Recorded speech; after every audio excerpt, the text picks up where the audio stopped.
welcome to Peak Mind. I'm your host, Michael Trainer, and I'm very excited for this week's episode. We're going to be going deep with Bibi on her path from corporate life and seeking to cover up, a lack of fulfillment with all of the ways that we traditionally cover up lacking fulfillment, to now being a coach around conscious sexuality and energetic lovemaking. It's a really fascinating conversation. I think you'll get a lot of insight out of it. We go deep on all the amazing aspects of sex and sexuality, consciousness, and the transformational path of the individual to get into a place within to be a vessel for these practices. So I know you're going to enjoy it. Please get ready for an hour of goodness. And before we do that, I want to give a shout out to one of my favorite companies, Mudwater. If you haven't tried Mudwater, I highly recommend it. They are chock full of the best organic ingredients you can find.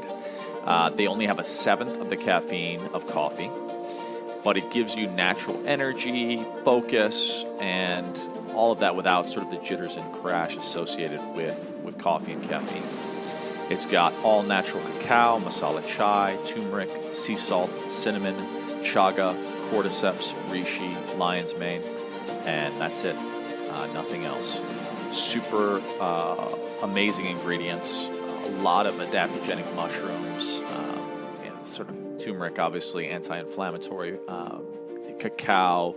It's basically got some of the best supplements that I believe in the world. And if you're keen to try it, you can go ahead and check them out, Mudwater, MUDWTR.com. And if you put in Peak Mind at checkout, you get $5 off your subscription.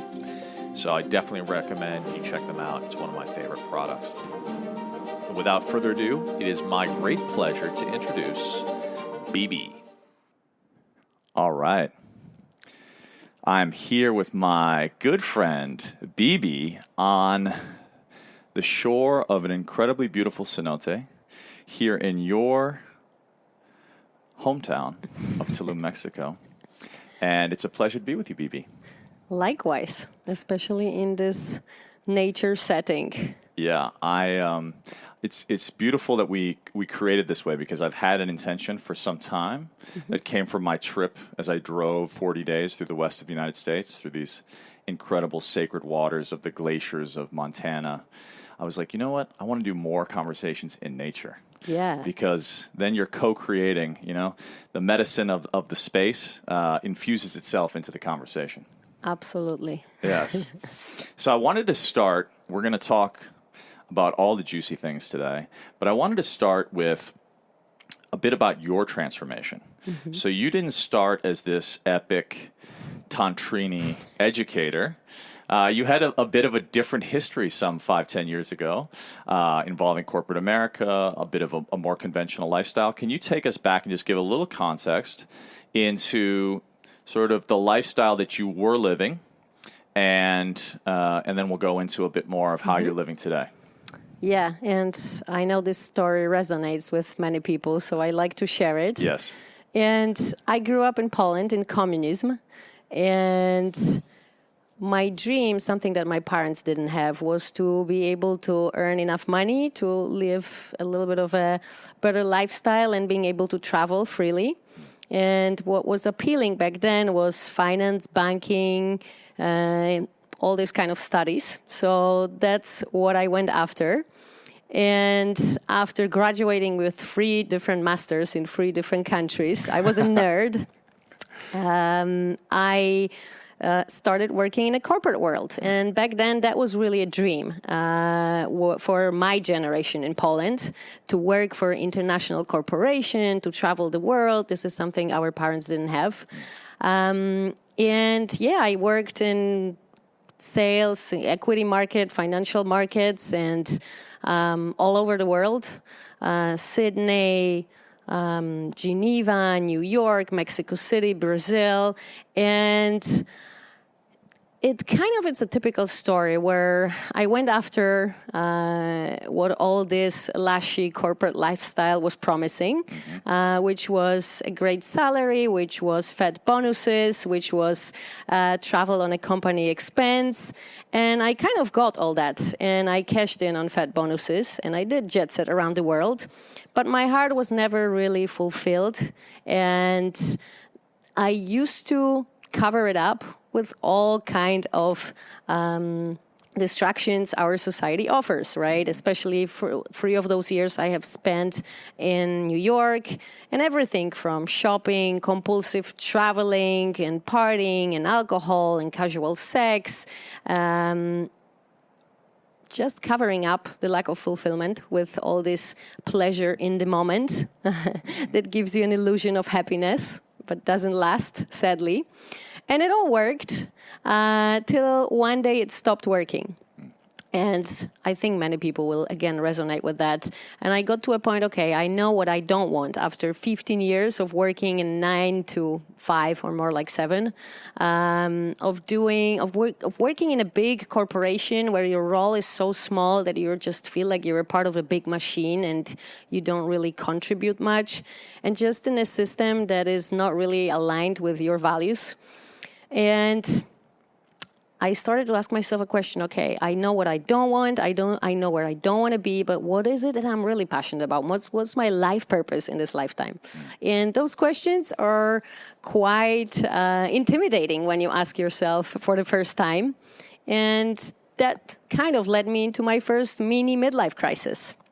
And that midlife crisis was, of course, a blessing in the sky and a portal for shifting my mindset, because I had no other choice but really to start looking for answers elsewhere.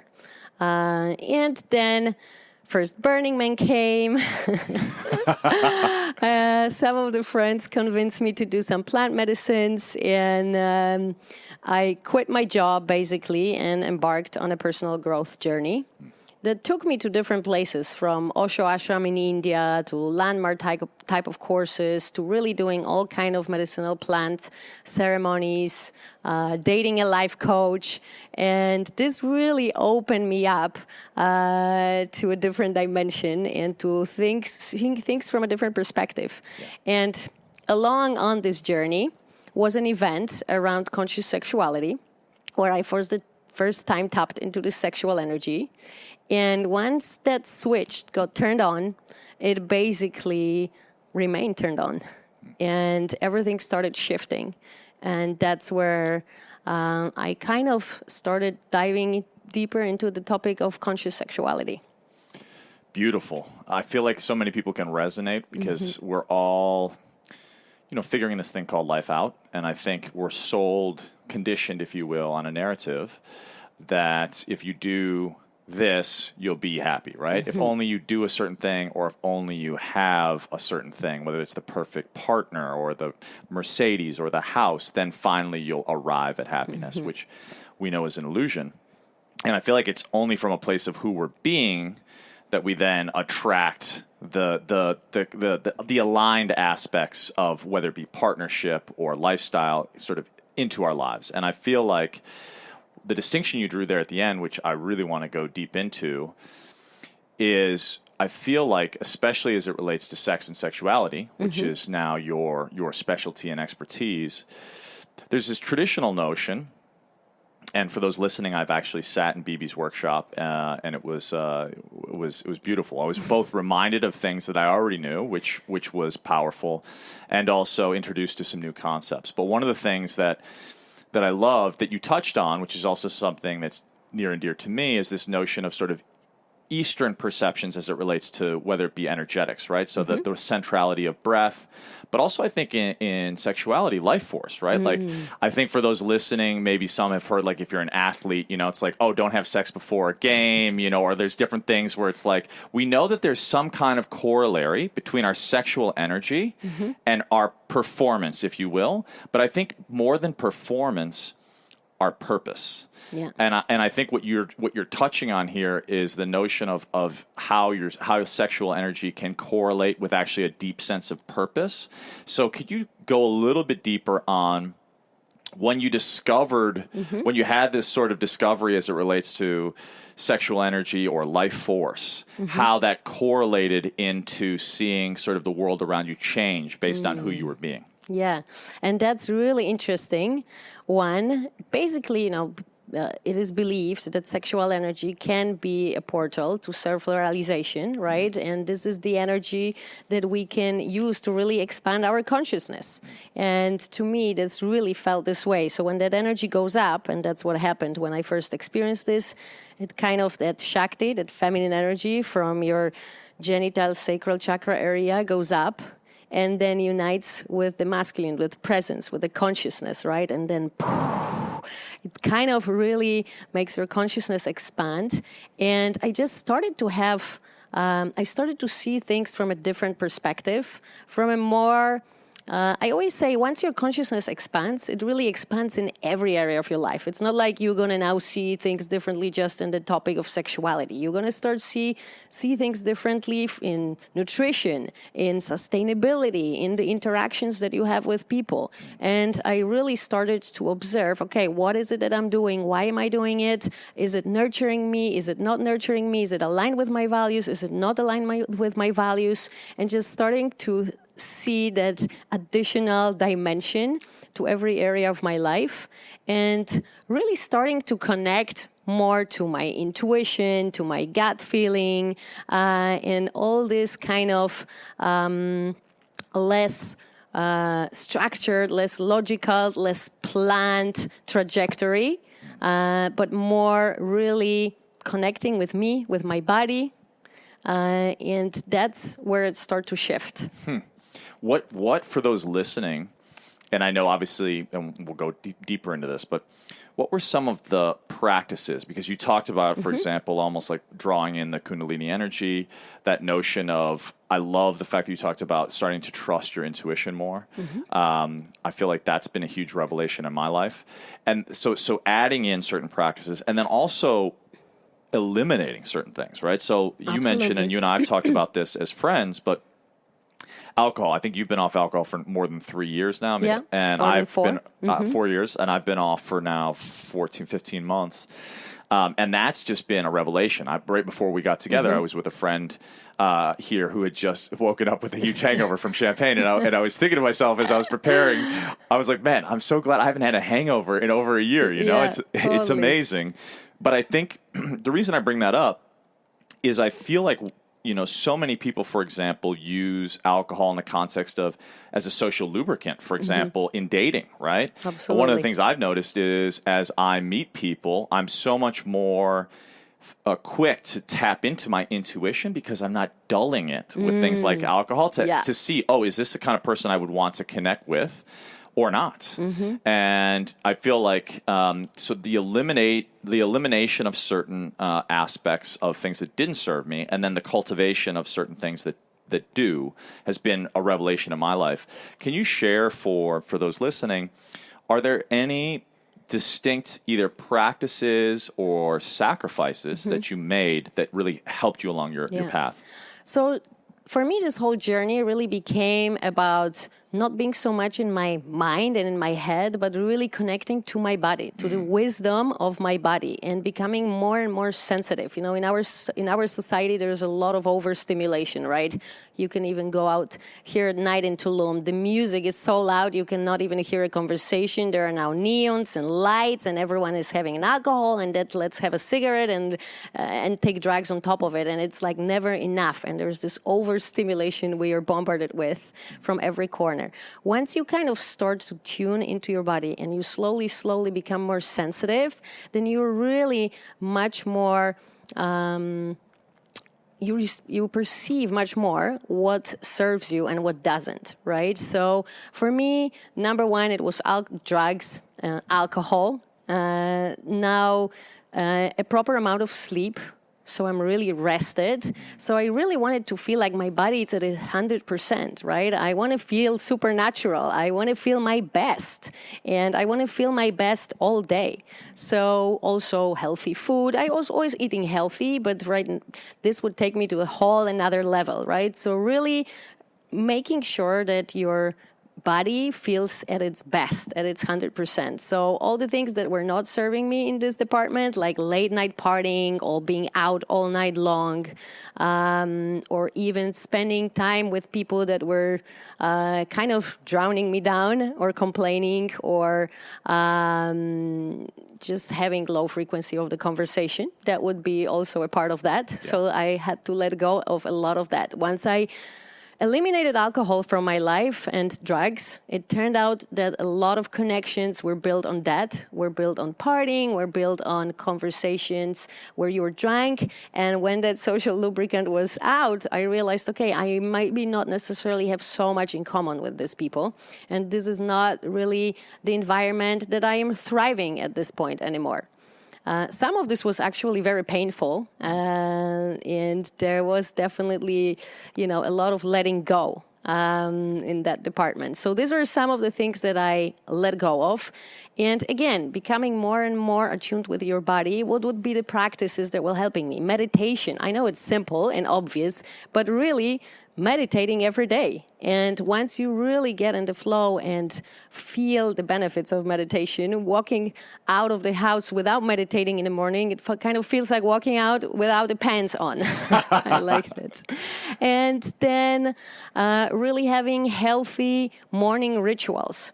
So I do either breath work or I practice yoga, or I have my jaded practice. For me, I also kind of completely turned around how I socialize and what the prime time for me is. It used to be the evening, right? I would go into the office, then you leave the office at 6 p.m. or so, and that last few hours of the day would be my prime time, where I socialize, where I do things I enjoy, etc., etc.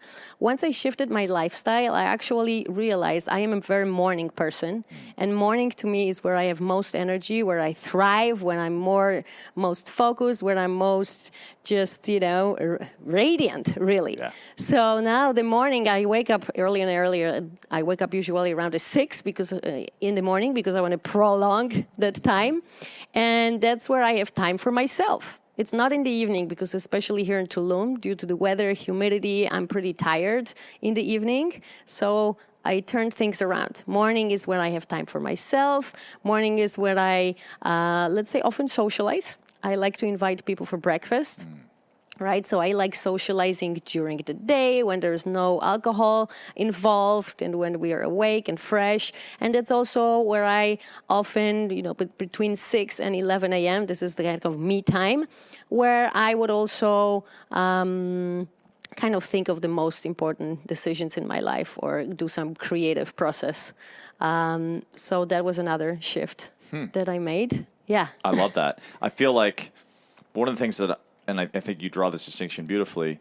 One of the things, and you mentioned Burning Man earlier. I was talking to someone last night, and they were talking about this notion of darkness, darkness and light, and dark energies, if you will. And one of the things I realized was I was like, when I noticed, actually specifically in a way at Burning Man, but has now translated into my life, was how the energy shifted from the day to the night. And that isn't to say that there isn't fun to be had in dancing through the shadow, if you will. But what I've noticed is that the day brings a totally different energy. And living for the day now, which is something I do as well, I feel like I've shifted from moving from, New York City, where I would stay up till, all hours of the night, and oftentimes having fun. But basically realizing that there was a cost that came into my day, right? Yeah. Like that's, for example, what a hangover is. It's like that cost from the night before that like compromises your day. And for me, I think feeling into and starting to also look into various monastic traditions, like when I had the chance, which was amazing, to host the Dalai Lama and realizing he wakes up every day at 3 a.m. And starting to see in certain Eastern traditions that actually there's a chi, just as we have chi or kundalini in ourselves, there's a chi to the day. And actually like certain hours of the day, like 3 to 5 a.m. or 5 a.m. to 7 a.m., have a different potency for cultivation. So the fact that you mentioned, for example, the morning as your creative time, I realize that now. I'll be honest, real talk. I'm not getting up at 5 a.m. every day. However, when I do it, like when I'm disciplined and I do, Robin Sharma has a great book called The 5 a.m. Club. When I do like a 5 a.m. for like a week, by 8 a.m., by 9 a.m., I feel like I've lived a whole day. Absolutely. And no one's even up yet. Yeah, I mean, of course, some people are starting to get up. But I feel like one of the greatest hacks that you can do to totally transform your life is that shift. And I love that you brought that up of, in a way, living for the night, which is sort of the socially conditioned default. Yep. It's also when I think a lot of us, because I also lived a 9-to-5 lifestyle previously, it's like you'd be so tired from the day that you'd then shut off. Some of the people listening, for example, are parents, and want to be more present with their kids, or, even you go to watching television, or some people have a glass of wine, or it's like if you go from work to then that like sort of decompression without having that morning routine, you never really have that true golden me time. And I think to bring up parents, I feel like that's one of the great hacks. Like for the parents that I know that actually get up at like say 5 a.m., they still maintain that me time and that essential cultivation for creativity. So I love that you mentioned that, because I feel like if there's one revolutionary act that is simple but challenging, that to me is one of them. What do you feel? And I just want to add to this, Please. Because I realize that I have the most fun where I'm actually fully present. Yeah. And I can be fully present when I am rested, when I'm energized. And this is usually for me during the day. So that is number one. And number two, I think, you mentioned it can be challenging. So I think the pandemic, is challenging in one ways, but it opens doors in other ways. And so many people can work from home and work remotely. So I think this is a beautiful chance for so many to really look at how their day looks like and really optimize their daily routine and make this time in the morning now that they don't have to, be in traffic or rush to the office for a certain hour. So. Yes, I love that. Well, let me ask you, as we talk about sort of energy and optimizing energy, and the idea that the morning is one of the revolutionary acts, I want to kind of bring it a little bit full circle and also start to get into one of the areas of your specialty, which is sexual expression and sexuality, sexual energy, and this notion of becoming multi-orgasmic and the different types of orgasm, which is one of the things that you talk about in your workshop. And it's obviously the juice that I think many people are curious about. I definitely mentioned to a few folks who were having a conversation today. They were like, "Well, I'm excited for the after report." So in the context of sexuality, I think one of the other interesting pieces is when people live for the night and they have busy days and they don't carve out that time for the morning. I think oftentimes for people, sex and sexuality gets cut away, especially like parents, working parents. I've heard, yes, you can kind of create a sacred date night, what have you. And I know one of your specialties is working with clients from sexless marriages, but I want to tap in because as you talk about the cultivation of sexual energy and how we can become, for lack of a better term, our best selves, using a conscious cultivation of that energy, can you sort of give a general, kind of walk us in, if you will, in a beautiful way into sort of how you look at sex and sexuality from the point of view of consciousness and creating a conscious lifestyle? Yeah. So I think we can divide it into a few parts. So let's start sexuality with ourselves, right? So first of all, really looking into what our, let's say, self-pleasure practice looks like. What is our own connection to sexuality? Is there trauma? Is there a healthy expression of your sexuality? Yes or no? What is your self-pleasure practice conscious or no? What is behind your self-pleasure practice? Is it more honoring your body or is it more stress release?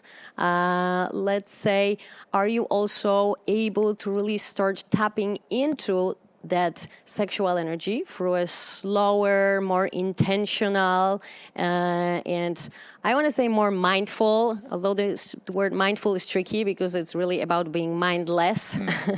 But for a lack of a better word, let's use mindful practice, right? So for me, Self-pleasure is really a time to get to know my body, to honor my body as a temple, and to tap into that energy and to cultivate that. And again, I use some simple tricks, which is scheduling a self-pleasure practice once a week in my calendar. So it's at least 1 hour once a week. And number one, I create a space, right? So similar with any sacred ritual. I would create a space that invites certain energies. I would have an intention, right? So there is intentionality behind it. And I would go slow. I would really connect with my body, with my breath. I would meditate beforehand, right? So I'm really in a more receptive, meditative, relaxed state. And then there isn't really a particular goal for me, at least in this one weekly practice of getting to an orgasm or getting to an orgasm fast. But it's really playing and being receptive to where the energy takes me. So there's few practices. There is a microcosmic orbit. Where you start to circulate the energy. There is riding the wave. What that means is that we can just tap into a lower state of arousal or a little bit of pleasure without chasing the climax and stay there and see what happens. And then start breathing, start moving, start sounding so we can start moving and circulating that energy. And slowly tapping into that, right? Because once we start tapping into that energy, then we can slowly start cultivating it, expanding it, and then directing it the way we want, right? So instead of just building up a crescendo, climax, explosion, contraction, where we end up being tired and wanting to nap afterwards, you don't have to go exactly to this type of orgasm. There's another definition of orgasm which comes not from climax and contraction, but that comes more from relaxation. Rather than doing, we're going to go into being and really tuning into that energy and allowing the energy to take you places rather than you chasing a specific outcome. So for me, this is a beautiful way. There is, and I think some other teachers talked about it. There is a beautiful practice of meditate, masturbate, create. And I literally practice that as well, because that same energy of creation, once you move it up, becomes a creative energy. So when I meditate, when I ride a pleasure wave for about an hour or so, I then start to really channel it as a creative energy, and whatever projects I'm working on, I bring to my awareness and ideas just start popping left and right. So I usually have something to write down next to me, and that's where most of my ideas for courses, events, and etc. come from. So I recommend that practice as well.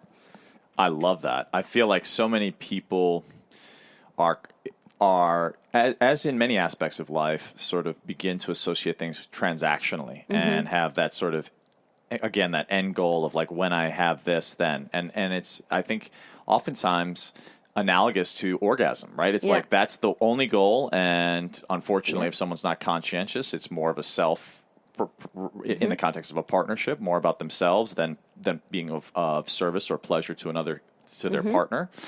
And I feel like it's like, okay, it's done once the orgasm has happened. But I feel like the distinction you're drawing in is so critical, because I feel like it is our ultimate creative act, right? Like, what is the whether it be the creativity that comes from the universe or from you, birthed through you in your creative process, or if you're in a partnership. My sister just this week gave birth to my beautiful niece, and so obviously there's also this notion of like continuing on the greatest gift, in some ways, greatest gift we can give to the world of having a child.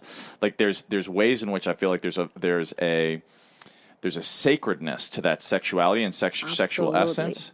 And I feel that it's oftentimes, I really feel lost, especially in a culture that celebrates transaction and consumption as a means of achieving an end, which, as we've already discussed at the very beginning, is elusive and also, frankly, false. So if we draw the distinction that that instead of, say, chasing a transactional orgasm, we're actually riding the wave of our creative dance with the universe and with ourselves, or or with a partner. If we have that distinction in our mind, walk me through, if you will, and you've already kind of walked me through a little bit of the ritual, but if you will, some of the central elements, because I know breath, for example, in the context.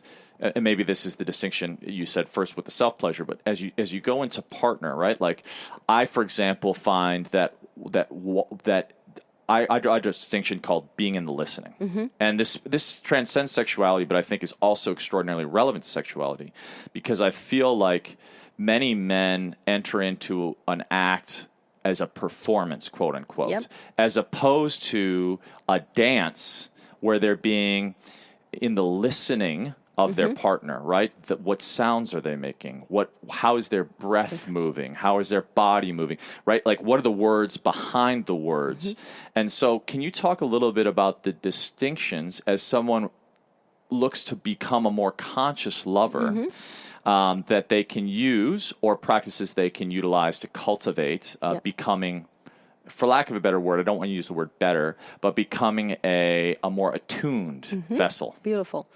And, it's kind of the same principles behind this conscious, sacred self-love practice apply to a partnership as well, right? You want to create a space, right? And I mean space both in your calendar, so you really can be present, you can prepare, you can be relaxed, you can set this 1-2 hours aside to really drop in with your partner, right? Rather than a quickie when you're tired at night.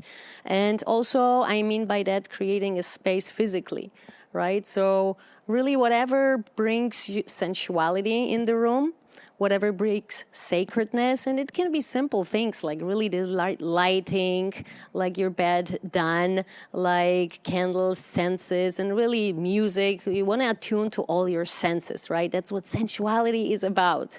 So I always have the music. I have a sense. I have candles for the sense of sight, so it's warm and inviting and cozy, right? And we can really relax, and we can feel safe, and we can feel more connected with the space as well. And then I usually start with what I called a check-in. So I call it check-in and a check-out practice. And a check-in is really checking in with your partner. How are you feeling today? What is the challenging part of your day? What are some of the challenging emotions that are arising? What are the feeling good emotions? Just really seeing where we at. So there is this openness, there is this curiosity where the other partner is, right? So we can really start connecting and creating intimacy, safety, intimacy, before we even go to touch. Now, the next step for me would be some of the mindfulness practices that can kind of, I call it, bring us to the same frequency, right? Just breathing together for a while, or even doing a short meditation. I have a lot of guided audio meditations to drop in your body, to do some breathwork practices. So just coming from this perspective, and I like to say it's a similar like an orchestra, right? Before the orchestra starts to play together, the musicians will tune in the instruments, right? So we kind of want to tune in our bodies so we can really meet at the same frequency. So just even breathing, inhaling and exhaling together, eye gazing is a beautiful practice. And those are simple practices, but most people still don't do them. Right? So really connecting, creating this intimacy before we even go sensual and before we even go sexual, okay? Then my next step would be to move into sensuality. And that can be gentle massage, that can be a really feather-like touch, and just playing with breathing together and slowly, gently touching with the woman. Especially we want to go from the least erogenous zones slowly to the most erogenous zones at the very end. So starting with a longer sensual foreplay, right? Where we again communicate and we ask the partner, how does that feel for you? Does that touch feel right? Would you like me to go faster? Would you like me to go slower? So number one, you can simply ask. Number two, you want to observe the response of the body, right? Is the person tensing, not? What's the breath? What's the sounds that they're making? So you really learn how your lover, how your partner responds to different types of stimulation. And only from this point, I would start moving into sexual realms, okay? And again, few simple rules of thumbs. And again, some of them will be pretty basic. And people are like, okay, there's really not much new things that we found out. But what I'm going to ask you is honestly check in with yourself. Are you really doing those things? Are you really doing all those steps before you go into sexual interaction? Now, are you really slowing down? Because it really is about slowing down, because we can only start perceiving subtle sensations. We can only start perceiving energy while we slow down, because it's very subtle, right? Now, do you keep on breathing consciously throughout the whole practice? Now, there are 5 basic tools we use to move energy, which is breath, sound, relaxation, movement, and focus or creative visualization when you imagine the energy moving. So those 5 tools, and again, if you're practicing yoga, if you're practicing meditation, I always say bring the same tools, your pranayamas, your meditative techniques, you're engaging your mula bandhas, and bring them to bed and bring them to sex, right? So we connect spirituality and sexuality, and we get this magical, sacred sexuality alchemy. And then at the end of each encounter, is it sensual, is it sexual, I do what I call a checkout. So you check out, or in a way check in again with your partner. How was that experience for you? What did you enjoy the most? What was the most challenging? What would you like more of in the future? So you really check in and share what your experience was, so you can communicate and you can learn from each other, and you can grow as more attuned lovers. I love that. Thank you for that beautiful share. One of the questions that arose for me as I'm sort of seeking to be in the listening, not just for myself, but the audience, is what if, for example, because I think, and I know you work with folks who have, for lack of a better term, let's call it a blockage, perhaps, energetically.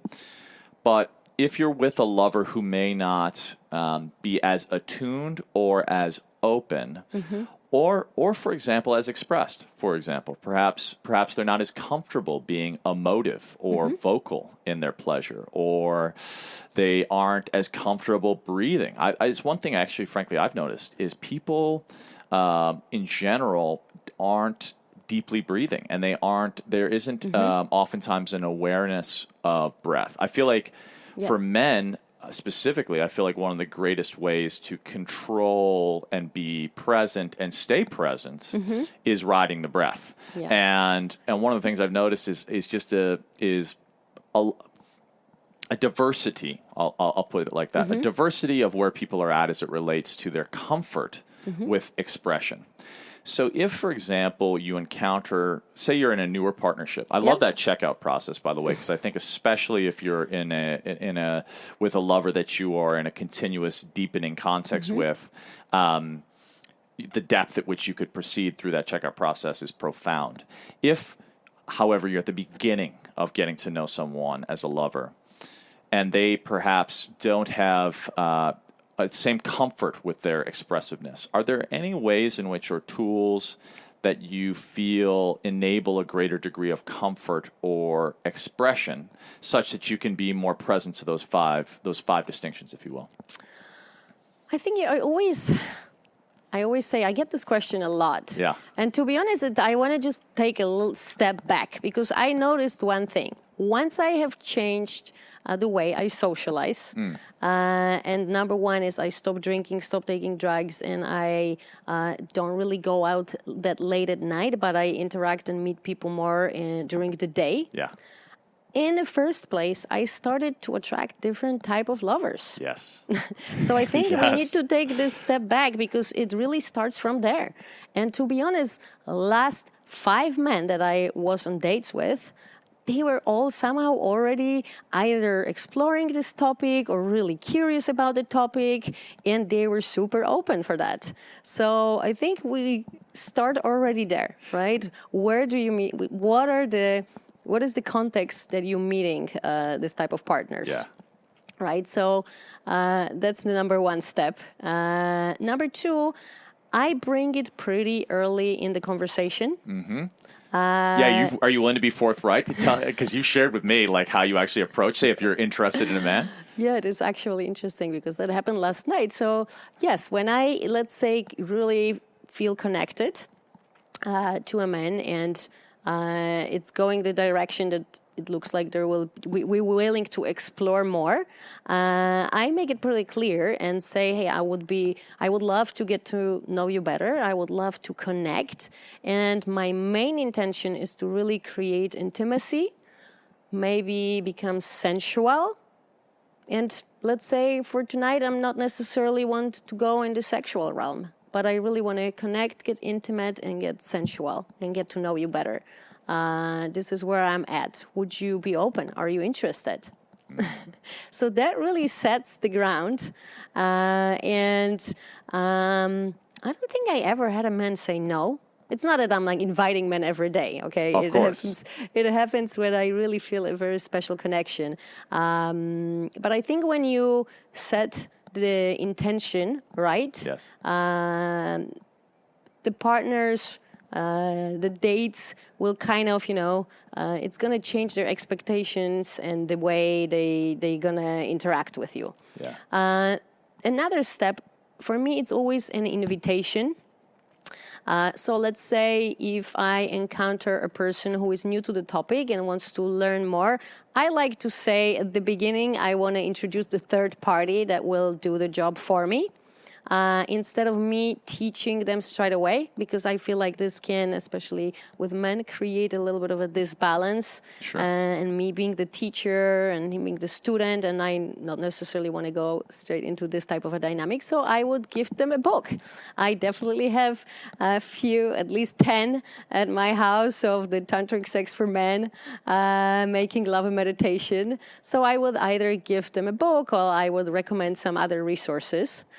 So they can feel more secure.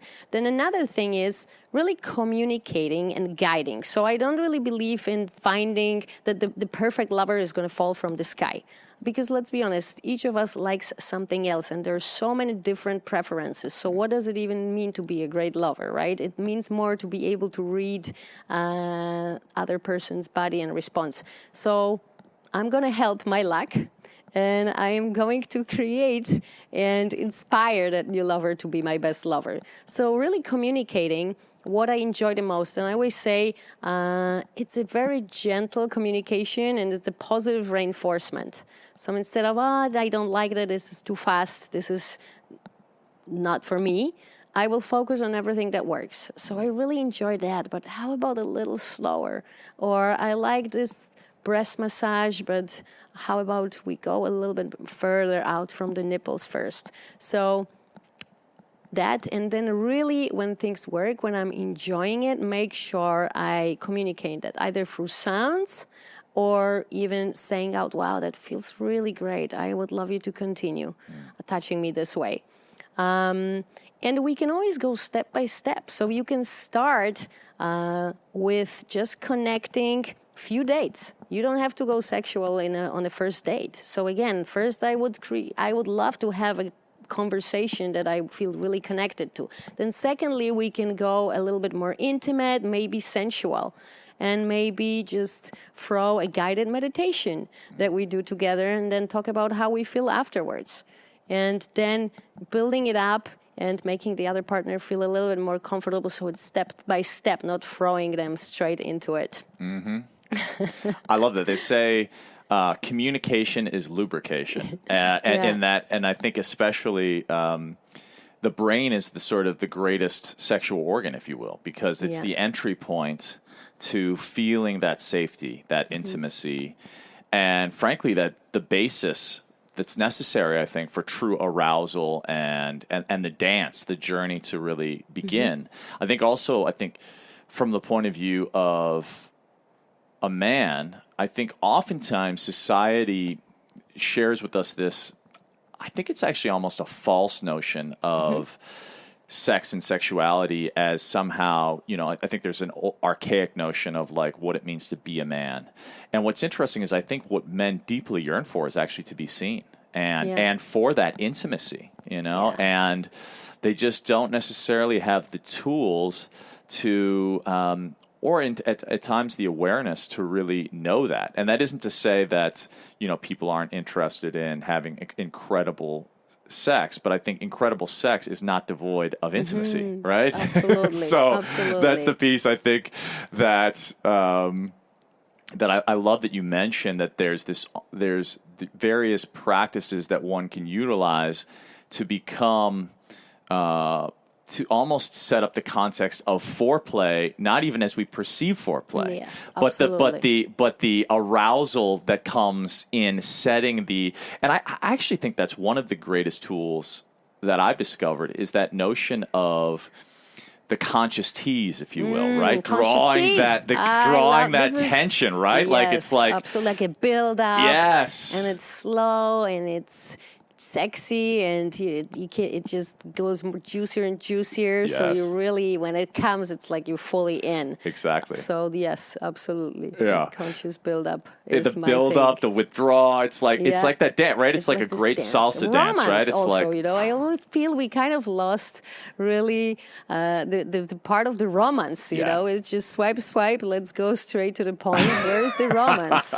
Right? Yeah, I think that's I think the challenge of, and we probably don't have time in this conversation, but I think just the prevailing, many people being introduced to sexuality through pornography and this just consumption kind of ethos and mentality, and yet to juxtapose that to sort of traditional culture. We're here in Mexico, and last night actually at Nomade they played. It was a beautiful salsa, and I was actually having dinner with a woman, and she's like, "Let's dance." I was like, "This," and by the way, no one else was dancing. I was like, "Yes, let's go. Enough shamanic house. Let's do some salsa." And I love that. I love that dance of like, again, you just sort of like the contraction and expansion that is common in that dance. And that's another thing actually culturally. I so miss dancing with a partner, right? Like, for me, a woman, but whether that's, whatever, if you're same sex, whatever, just that dynamic tension that happens through dance. I feel like dance actually is the greatest foreplay known to man. Yes. You know what I mean? Yeah. If you could dance well with someone, you're like, okay, like this is on. Yeah. Agreed. But I wanted to ask you, because you mentioned books. For those listening, so there's a couple books that I love, and you may or may not have, and I'm not saying, by the way, these, in my view, these are perfect, but for the context, for example, of men listening, I did find Way of the Superior Man to be a helpful read by David Data, King, Warrior, Magician, Lover, in terms of the archetypes of the mature masculine. But in terms of books or resources, because you had mentioned a few that are sort of in your toolkit for when you want to introduce men, can you just kind of share with the listeners a few resources that you recommend? Well, one of my favorite authors, and she has written several books, is Diane Richardson and her husband. And these are kind of the first must-have.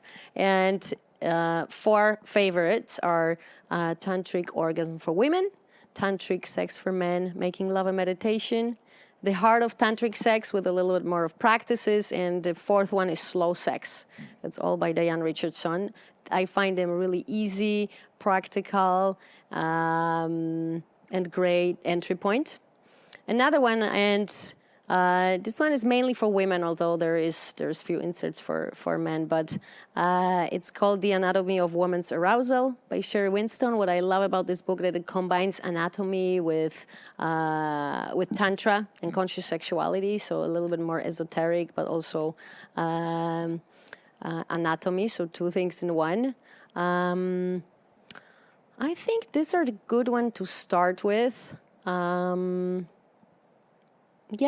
I would say those are the good ones to start with. Yeah. Beautiful. If you were there are more advanced ones later on. Margot Anand wrote a lot of big Bibles, or MultiOrgasmic Men by Montauk Chia, but I find those come in the second part. Sometimes if you would dive in straight away into those kind of big Bibles, people get discouraged early on. So Yes. that's why You want to take it in. You want to take it in a journey. Yeah.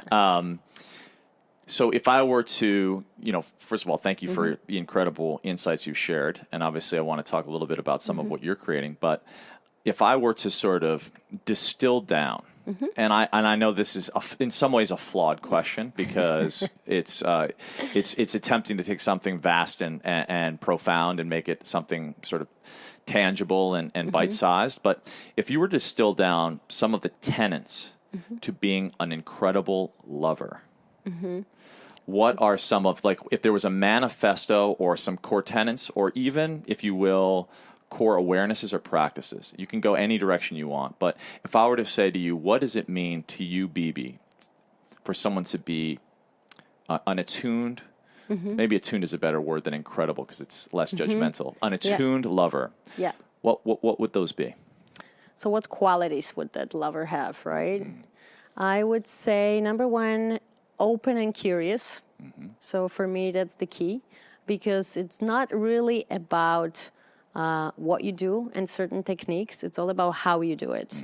And if you're interested and curious about your partner, you will find a way to the way what they enjoy the most. So open and curious. Another thing I would say, present. And that's key. Again, not what you do, but how you do it.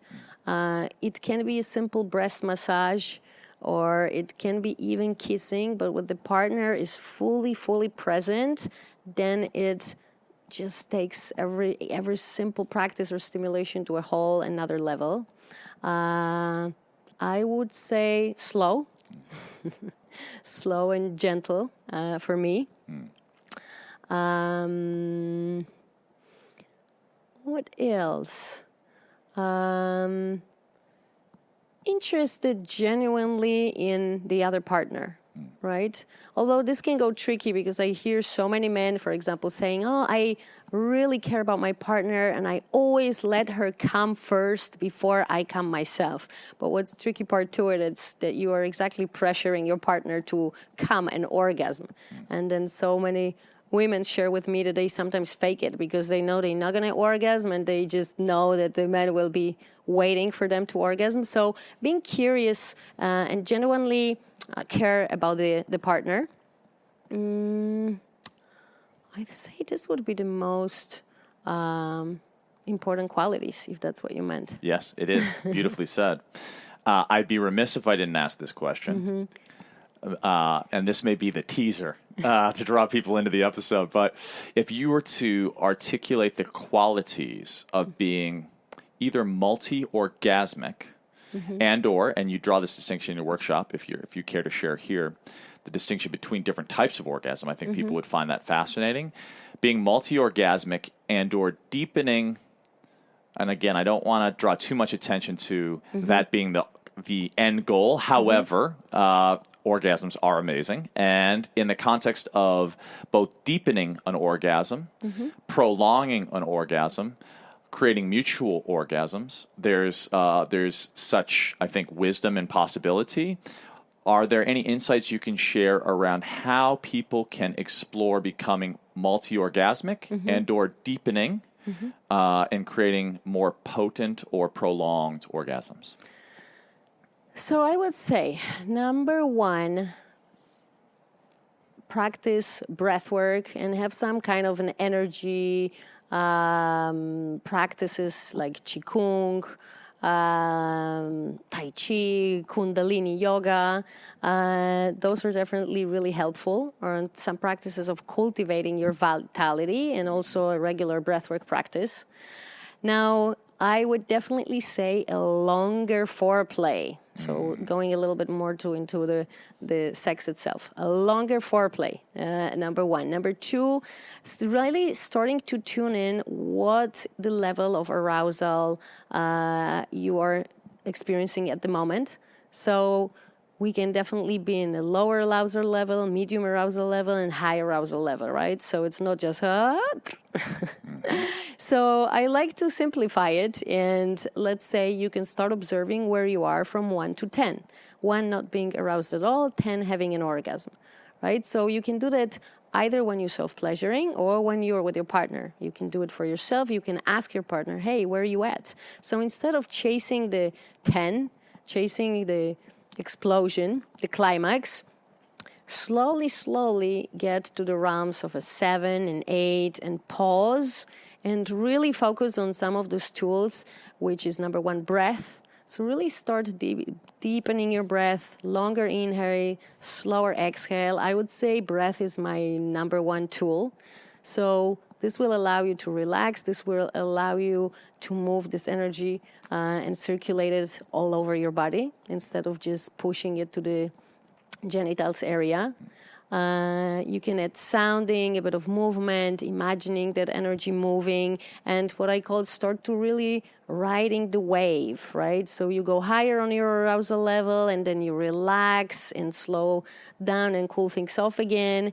And instead of having an orgasm, which is just an event of a couple of seconds, you start to becoming orgasmic, right? So then it's like this prolonged state of being, really. And some call it, instead of having a peak orgasm, you're going to enter into so-called valley orgasms, which a good valley orgasm can last at least 20 minutes, I would say, or longer. So really relaxing into it and kind of hoovering and exploring the journey. So it's, again, simple principles, right? Not about the destination, not about this moment of climax of few seconds, but it's really about the journey from 1 to 10. And pause on this journey and explore. So I would say this will help you to experience valley orgasms, full body orgasms, or energy orgasms also, they can be called. I love that. As you move through the context of orgasms, you had mentioned previously that you will, in your self-practice, do your creative work after your sometimes during. practice. Or sometimes during. Yeah, okay, yeah, beautiful. It's during as well, yeah. Can that be when used? I ride the wave, so I really pause when riding the wave, write a few things down, get back into it. Really? Yeah. I love that.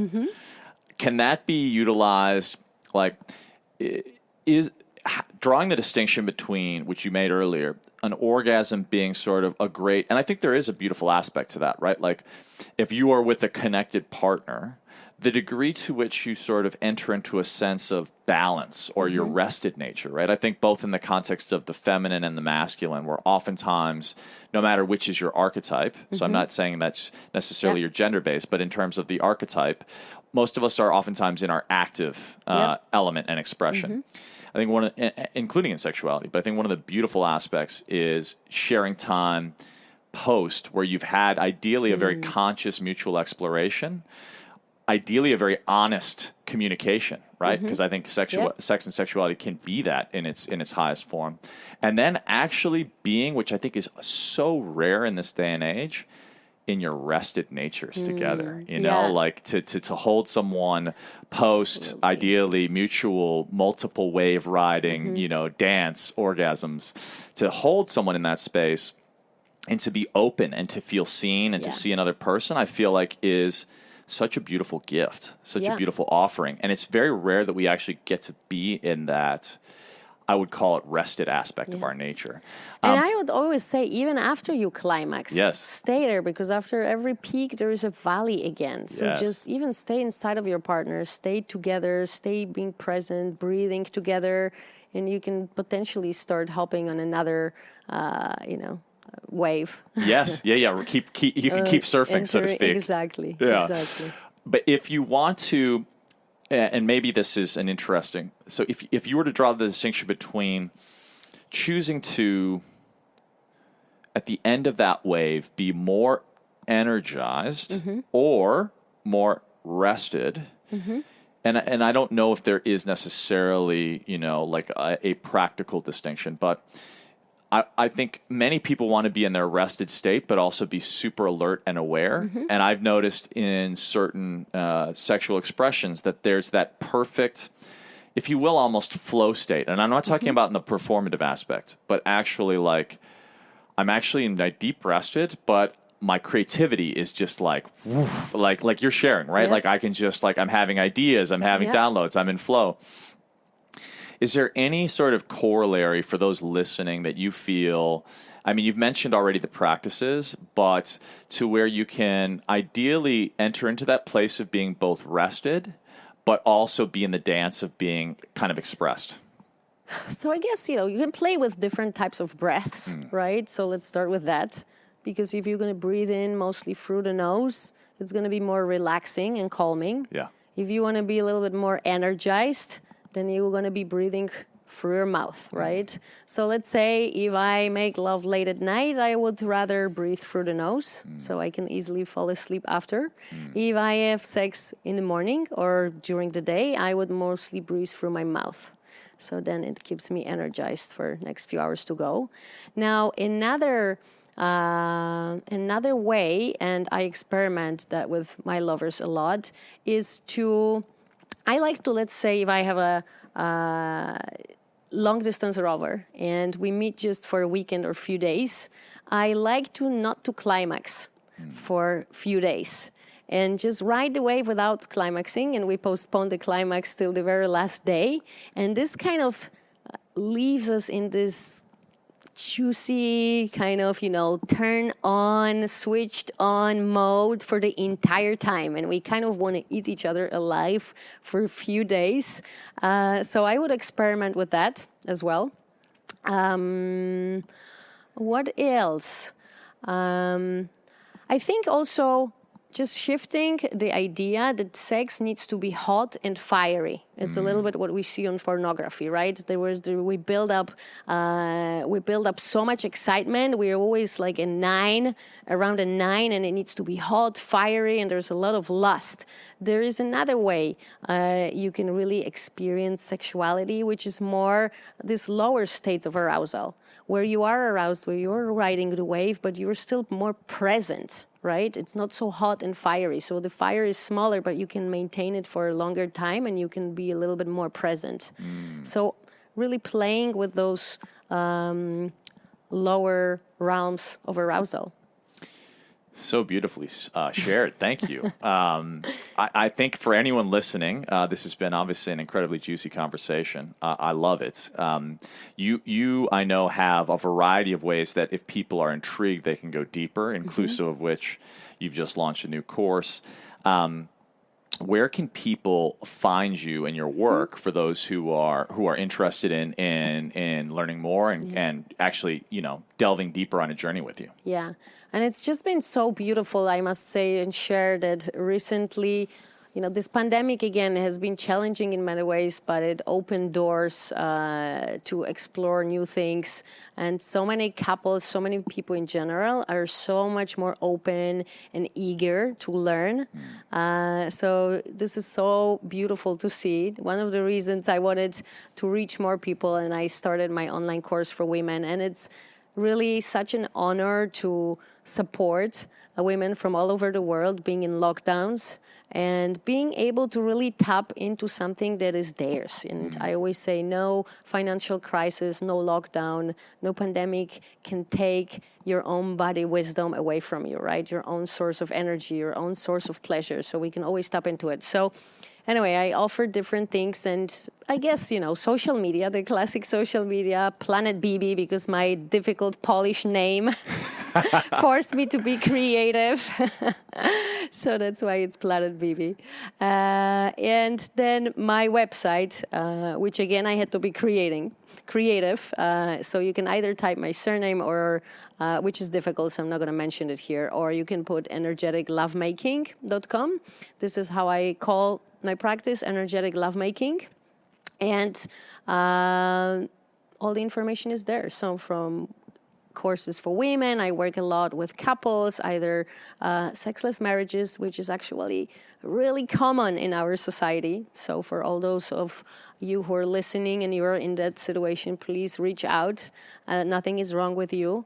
It's just that no one really gave us tools to work with that challenge. and also for couples who kind of know there's more to sexuality. They want to explore more, but they don't really know where to start. And again, I work with single people as well. So many different ways. Yes. And I recommend, by the way, I did the introductory workshop, but I've spoken to several friends, including, I won't mention a name, but a couple friend of ours that we wound up going out with to Nomade on one of our Bibi Thursday nights, which was super fun. And they definitely, I can say, based on simply observation, had just done work with you and seemed extraordinarily revitalized. I mean, I've done a fair number of modalities like you in the personal development space, including some deep men's work, and I feel like one of the most powerful things is to see, for example, after a men's weekend, the way in which the distinction of how they show up to their lover, their family, their children afterwards is so profound. And I think that's when you see someone's way of being shift, it's really the most powerful testimonial, if you will. So definitely recommend people check out your work.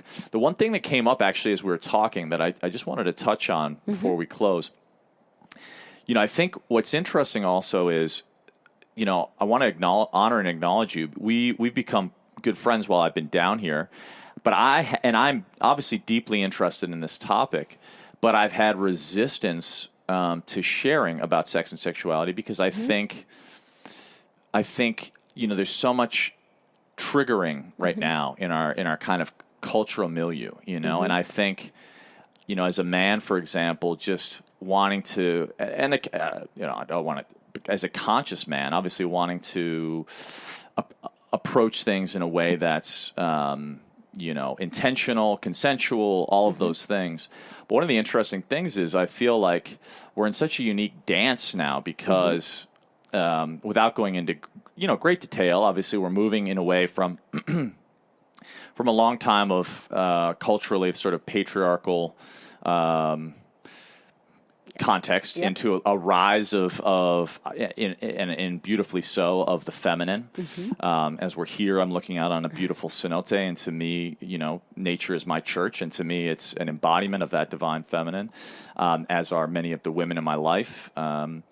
But it's interesting because as we think about sexuality, I think especially with the rise of sort of Me Too and people sort of coming up with their voices in a traditional culture that at times suppress them and worse. One of the questions that I have is, do you have any thoughts? And I think you a bit express this with the context of your check-in and check-out. But for many people who are dating, who are trying to figure out how to initiate, if you will, a sexual experience in a conscious way. Because I have noticed, for example, like I had a friend who was just here in Tulum, who was just at Northwestern Business School, and she's like, "Man, I wish a guy would just hit on me," and I said, "Yeah, I totally." I know, I say this too sometimes. Yeah, and I totally get it, and it's like it's interesting because as a dance, it's like. I think there's also like, especially if you're conscious, you are actually like, you're almost, especially I'm very sensitive. I never want to cross anyone's, I never want to cross a boundary unwillingly. That's not known. But then again, there's also something to, without question, someone being in their decisiveness, obviously consciously so. And it just occurred to me as you were talking, I was like, I'd be remiss if I didn't ask you a bit, because I think for those listening, this is especially a relevant question in this day and age. Do you have any sense around how to initiate when two people are attracted? And, not everyone has, if I may say so, your confidence, right? Because I know you pretty well now. And Bibi, by the way, does not suffer fools, whether it be sexually or in business. She will let you know very directly what she thinks. I'm never concerned about Bibi not expressing herself. But for those who perhaps are more encumbered by their sensitivities or are just really trying to figure out how to navigate it, I love this idea of check-in, obviously, and check-out. But do you have any thoughts around how to, consciously, especially, like, for example, a lot of people, like we said earlier, are utilizing alcohol, which is not exactly facilitating consciousness. How to initiate when you're attracted to someone, how to let them know that you're attracted to them in a good way, so that it can lead to the best mutual dance. Yeah. And, I think my answer is not going to be an absolute truth. And this is my perception of what I personally enjoy. And it was interesting because that's actually what I experienced last night with a man. And he was very skillful in that. And what I liked, so I'm going to bring it up, is that he was just honest and first said, hey, I'm feeling something. I'm feeling butterflies. I feel like I'm attracted to you. And I would love to touch you. Is that okay with you? Love it. And then once he started touching me, he would ask and check in again. Are you enjoying this type of touch? And at another occasion, a man also asked me, I would love to kiss you. Are you open for that, or do you feel like that, or whatever, however you want to formalize it? But really saying it, hey, I'm attracted to you. Would you like to explore, or are you open to connect? I would just say it this way. I love it. Yeah, I think there's nothing. Just be transparent and I think for most of the people, what's blocking them from doing it is the fear of rejection. Yes. And what I always say, I feel this might be a useful tip to add to this. I don't call it a rejection. I call it a filter. So for me, it's a way of filtering people. If I ask someone, would you like to connect? Would you like to get intimate and spend an evening with me, possibly getting sensual? And if the answer is no, then in a way I filtered out a person that probably, wasn't the right one for me anyway, right? Yes. Was not on board with the same way of connecting I am interested in. So we just both save each other time. And it's just a way to see pretty early on if it's a potential match, if there is any possibility for creating some magic or not. So if someone says no, it's not necessarily a rejection. It just helps you to protect your time and energy. So that's how I see that. I think that's one of the most beautiful distinctions. Filter, and our most valuable resource is our time and the health with which we have to spend it, and the people we choose to share it with. Yeah. And I think that the way you draw that distinction, it can enable people the courage, if you will, to step into a more expressed aspect of themselves, while simultaneously avoiding going on multiple dates with someone where both parties know that it's not their person. Yeah. So I love that distinction. I think we can all embrace our filter and embrace consciously being courageous in a way where if it is their kind of party, they're going to let you know. Yeah. So I love that. And just to add, I would love a man to come up to me and say, "Hey, I like you. Yeah. I want to invite you out. Yeah. Are you free for dinner tomorrow?" Yeah.